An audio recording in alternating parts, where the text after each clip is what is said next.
M B ಪಾಟೀಲ್ರ ನಂತರ H C ಮಹದೇವಪ್ಪನವರು ಕೂಡ ಇದ್ರ ಬಗ್ಗೆ ರಿಯಾಕ್ಷನ್ ಕೊಟ್ಟರು. ಅವ್ರು ಹೇಳಿದ್ದೇನು ಅಂತಂದರೆ, ಎಲ್ಲ ವಿಚಾರಗಳು ಸಿ ಎಂ ಹಾಗೂ ಹೈಕಮಾಂಡ್ಗೆ ಬಿಟ್ಟದ್ದು, ನಮಗಂತೂ ಏನು ಗೊತ್ತಿಲ್ಲ. ಯಾಕೆಂದರೆ ಅವರೇ ಡಿಸಿಷನ್ ತಗೊಳ್ಳೋದು, ಅವರಿಬ್ಬರೇ ಡಿಸಿಷನ್ ತಗೊಳ್ಳೋದು.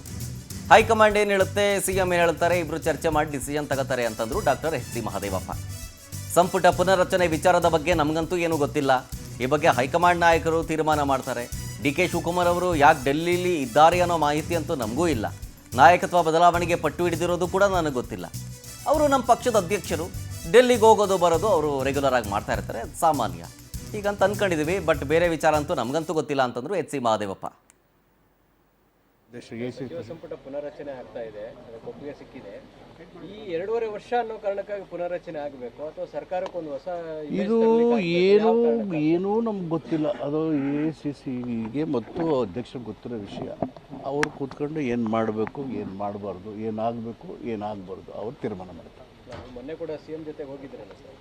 ಅದು GM 40 ವರ್ಷದಿಂದ ಹೋಗೋದು ಬರೋದು ಇರೋದು ಜೊತೆಗೆ ಇದ್ದೇ ಇದ್ವಿ ನಾವು since 40 years. It's not A new thing. Finally ಏನು ಮಾಡಬೇಕು ಅಂತ ಹೈಕಮಾಂಡ್ಗೆ ಮತ್ತು ಮುಖ್ಯಮಂತ್ರಿಗಳು ಬಿಟ್ಟ ವಿಷಯ. ಶಿವಕುಮಾರ್ ಕೂಡ ಡೆಲ್ಲಿಯಲ್ಲಿ ಇದ್ದಾರೆ.